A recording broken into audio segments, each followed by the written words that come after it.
Thank you so much, Christina, and thank you, Chitra, so much. Now we are going to have our panel discussion. I appreciate all the questions that are coming into the chat box.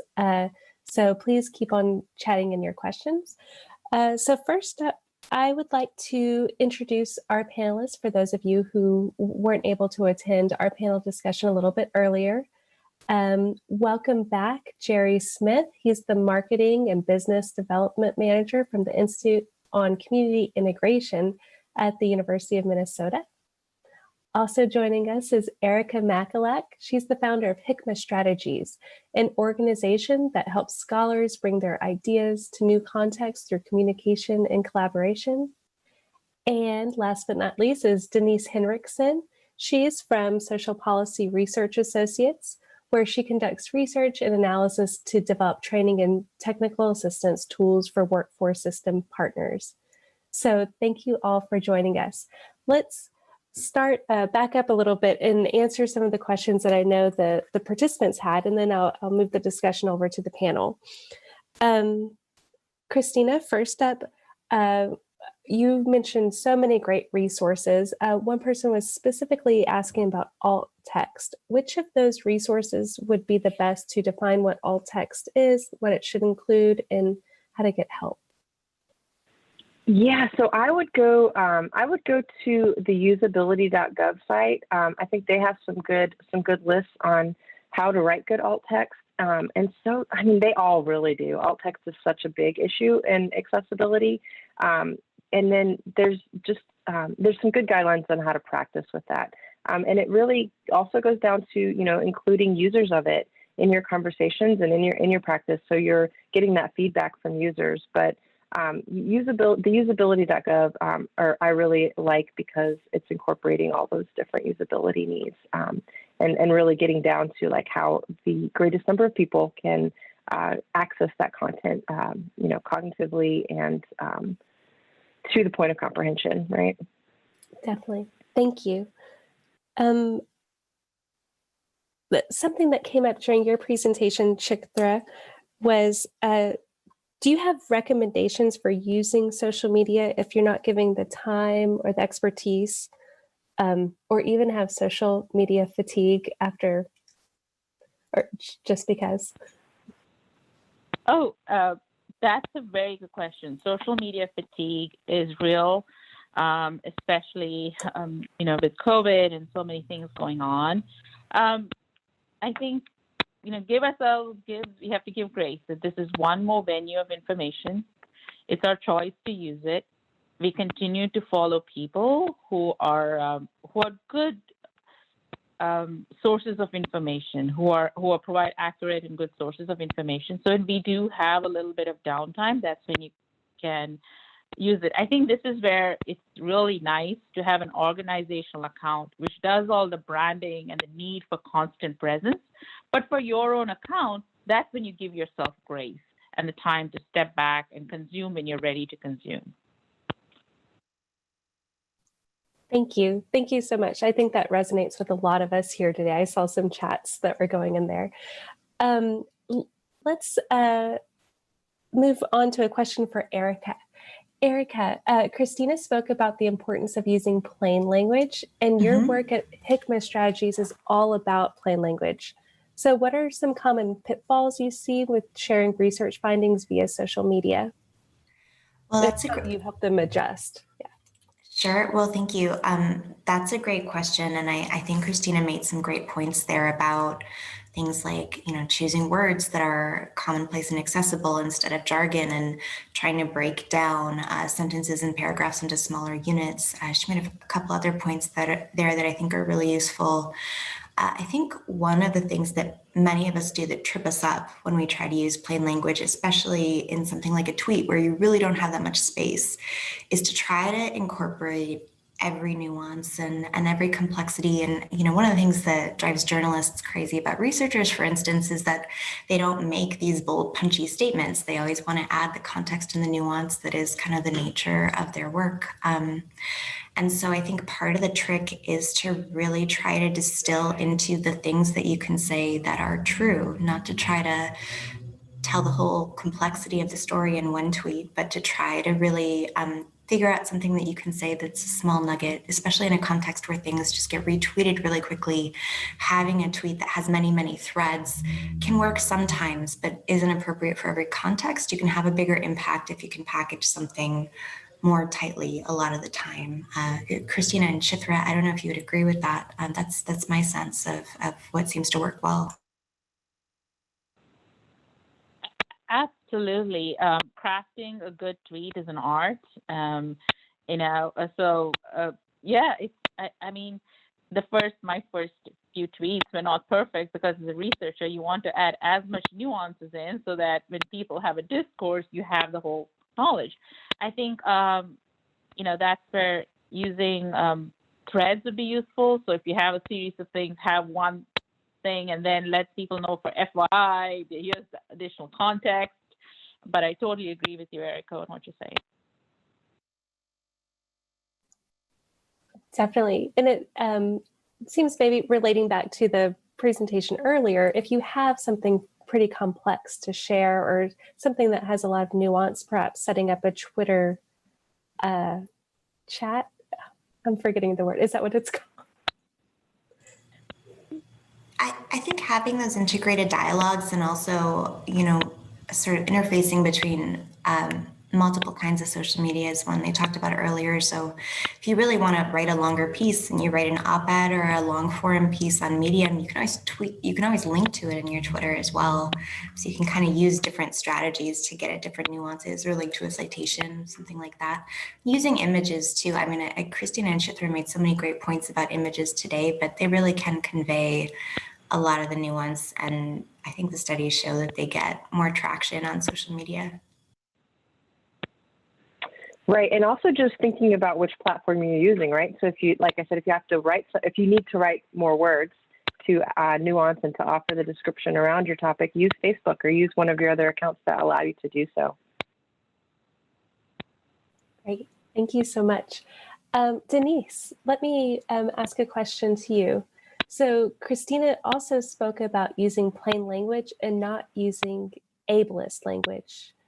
When developing training and TA materials or technical assistance materials for workforce system partners, how do you check for accessibility in ableist language? And do you have suggestions to share with our audience?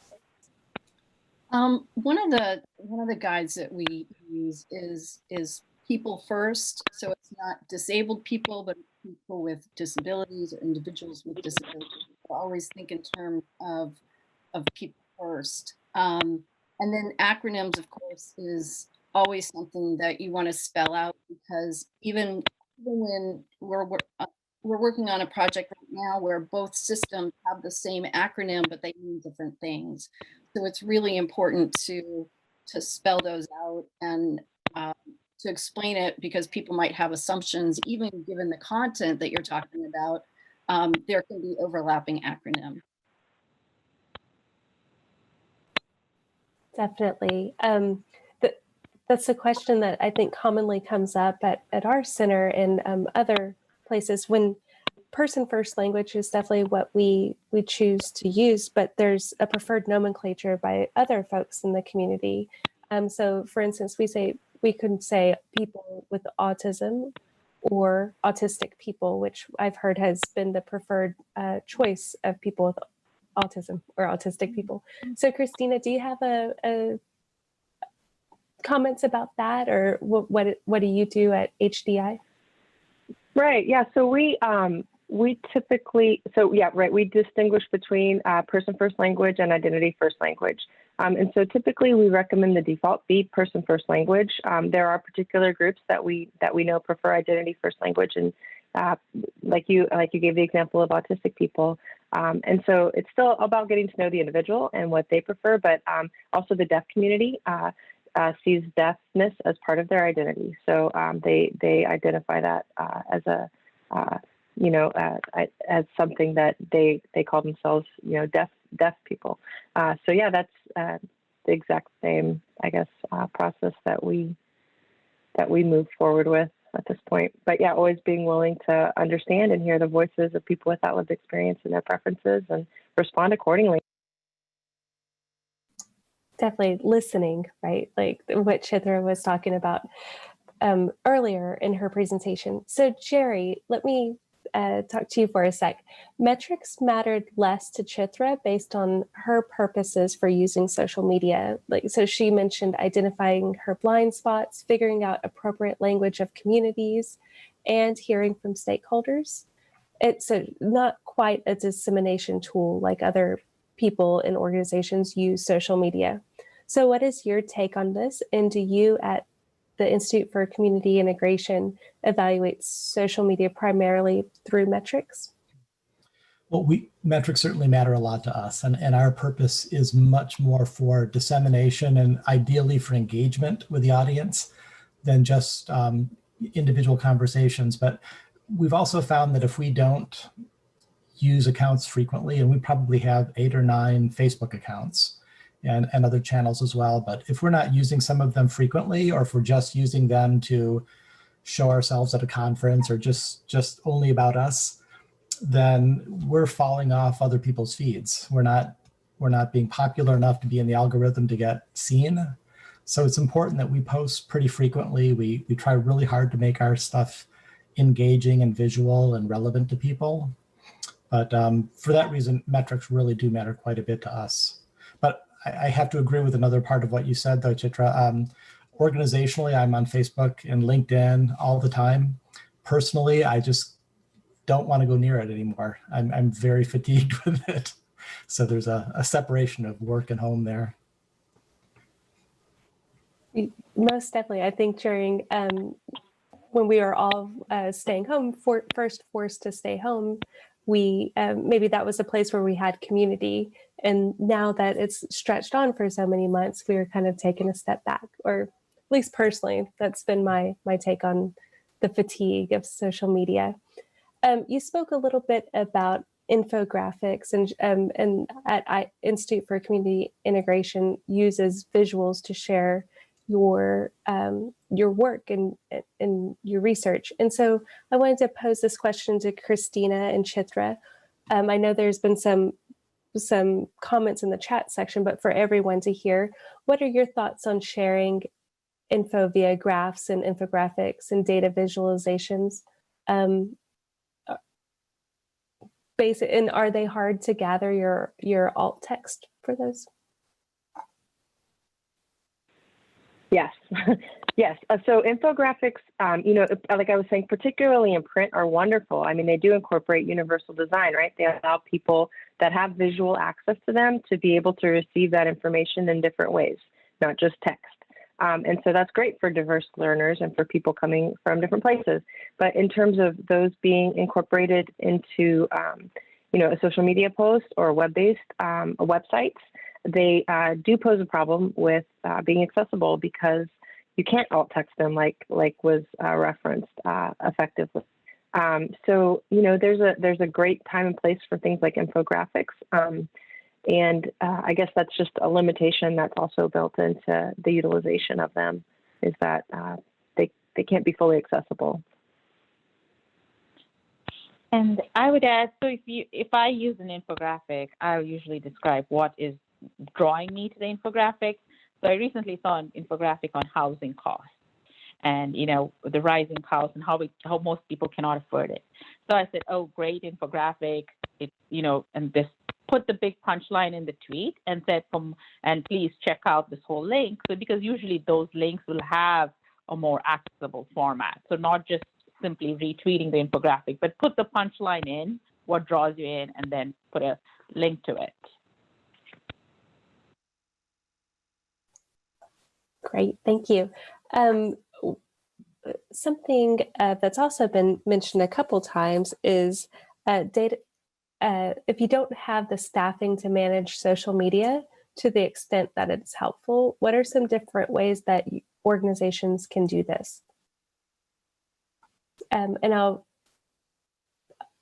pass that to you, Christina, and then others can jump in. Did I look ready to talk in? Yes. Well, so we this is where it becomes really important to have a social media policy, because at least for an organization like us, right? We're the University Center on Disability for Kentucky, and the USED And so we have a lot of students and trainees. And so this is something that we're able to often pass along to, being on their plate, right? Also, they're typically younger people who can bring in more of that energy into social media. And so having the social media policy to where they are very clear as to what we as an organization are comfortable with and what matches with our values is really important in that. But yeah, we've used a lot of trainees under the leadership of our information services director. And then, it also gets complicated. We have, 55 to 60 projects. And so a lot of our projects will also have a social media page or two. And so keeping those aligned and making sure all of those projects are representing our organization as we're comfortable with and in a way that aligns with our vision and mission is really important. Thank you. There's also a point of creating social media policies. And Denise, I'd like to welcome you back now. Do you help the people that you provide training and technical assistance to create social media policies, or what's your role with that sort of issue? I can't really speak to that. I worked specifically with the workforce policy branch of social policy research, and I haven't come across that yet in my work. So I don't want to misspeak for the organization. Definitely understand that. I was just wondering if that was part of your role. So let's see, Christina or Chitra, do you have policies on social media, explicit policies that you could share?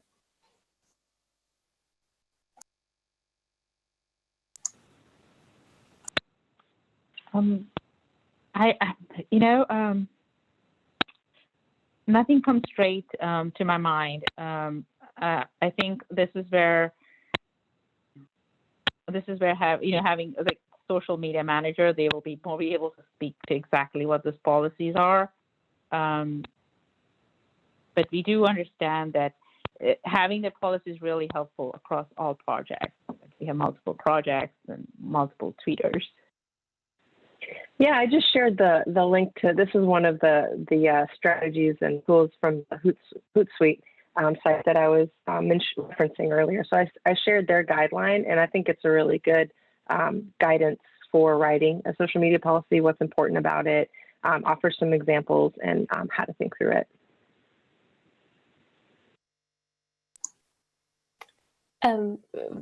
For the person who mentioned or asked that question, I'm recalling I think it was the second year that we hosted this conference, we created a work group to create social media policies within the NIDLR community. So you're welcome to reach out to me. And I can, it was 6 years ago. I'm sure there's been updates since our social media has improved with the leadership of Felice, our social media guru. So, but I can give you some of the nuts and bolts of what we've shared, and perhaps reach out to Felice as well. Jerry or Erica, do you have something to say about social media policies, some best practices, or what you would include or not include in it? Go ahead, Erica. Thanks, Jerry. I'm trying to collect myself. I guess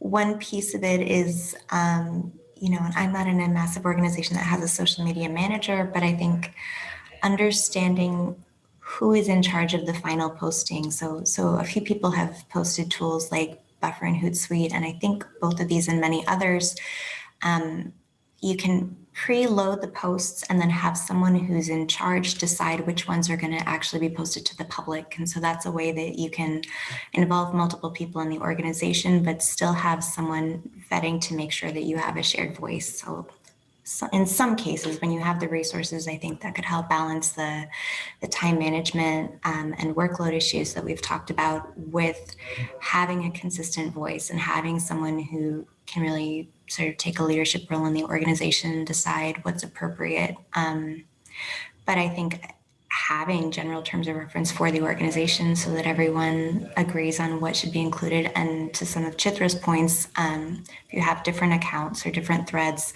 understanding what your strategy is and what's going to align with your goals, and not only what's appropriate, but also what's going to speak to your core messages. I think those are all great ideas. I myself don't have an articulated social media policy, but I think it's a fantastic idea. Yeah, I'd echo all of those, including not having an articulated social media policy. We have a couple of centers within our institute that are pretty autonomous, so they do their own thing, but we come together every 6 months or a year or so just to, if there's some issue around messaging, and very much having a common voice. So we use the third person. We don't get folksy. We try to provide news in a concise, readable way, plain language, no ableist language. And we do try to make it sound like it's coming from one voice. We don't have multiple different perspectives. And that served us well. But I think having a time to come together for people that post every 3 or 6 months just to revisit how you're doing is an important thing. Yeah, and for us, and since we're part of the University of Kentucky, we fall under theirs, and I'd be glad to share that if that's something that's helpful. But it's a large as part of the university, we fall within that. That would be great. Thank you, Christina. A lot of questions came in the registration form about platforms, like how to choose the correct platforms for the types of audience that you're trying to hear from, the types of stakeholders that you want to get in touch with. So I'd like to hear from all of you about how you've chosen your platforms that you use or that your organizations use, and how do you get to the particular audience members that you're trying to hear from. So let's start with you, Christina and Chitra. That would be more of a Chitra question, I think. I mean, my bend would be to the one that reached the greatest number of people, right? So the one that had the best accessibility. But they are all, following each other's lead there. I think in recognition that they can reach more people. Chitra? So, yeah, I completely agree with you, Christina. So the reason I follow Twitter is a good place to follow when you want to do real-time discourse making. Facebook is more about, like posts that are preloaded, and LinkedIn is very business oriented, and it really doesn't lend to individual sense making. Of course, Snapchat is temporary. Now, I haven't done Instagram, and I know that if you want to reach a younger audience, Instagram is the tool to go, especially with Instagram stories. But yeah, the reason I chose Twitter is because I really wanted to know what is discourse happening right now in the moment, and how are people bringing in different systems issues into perspective. And that's, Twitter is a great place for that. Great, thank you, Chitra and Christina. Jerry, what is your take? What platforms are your go-to platforms? Well, I think as people responded in the poll for this group, it's mostly Facebook. We know that's where a lot of our users are. We put out a lot of publications that are also available via Facebook. So that has been our go-to place for over a decade. We're getting more into LinkedIn, first because of the business reason for job postings, but also as a place to hopefully reach people who aren't part of our choir, to reach a larger, different audience. And it feels like we can spend more time talking there, do longer posts. We really, and YouTube, of course, we do a ton of video, so YouTube is a go-to place and it's great for search. We really underutilize Twitter in part because we don't have the capacity to do it well. I feel like we need to have somebody who's on it frequently. And I know there's a lot of influencers out there, leaders in our field that are somehow able to multitask and do that. I'm not one of them. but we need to get better at that. I think it's an important platform, and we just need more capacity to do it right. You bring up a good point, understanding the capacity and putting your best foot forward publicly is an important aspect to consider before you branch out into more platforms. Erica, do you have a go-to platform that you normally use with the people that you serve at Hikma? So I use different platforms for different things. Twitter, I try to use just to promote resources. So if there's a grant deadline coming up, or if there's, I see a really good link to something, like probably some of the ones we've seen today will end up on there that people can use really quickly. I almost try to use it as a repository so that people can flip through and see, oh, there's a deadline coming up, or, oh yeah, that was a really useful resource.